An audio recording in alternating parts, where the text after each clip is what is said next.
ఈరోజు తెలుగు భాష దినోత్సవాన్ని సందర్భించుకొని ఇప్పుడు తెలుగులో ఉన్నటువంటి ఒక పద్యాన్ని ఆలపించాలని నేను కోరుకుంటున్నాను.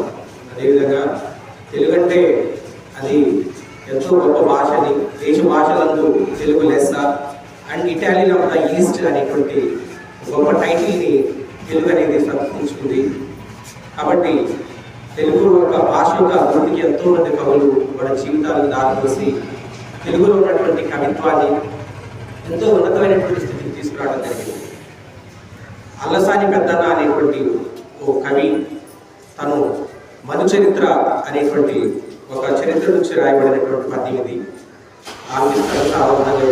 కూడా అటజని కాంచి భూమిసుడంబర చూపి శిరస్సరచ్చరి పటల్ మురుకురుగట దబంగ తరంగ మృదంగ ఇస్మస్పట నటనానుకూల పరిపుల్ల కలాప కలాపిజాల గటక చరిత్కరేణు కర కల్పిత జాలము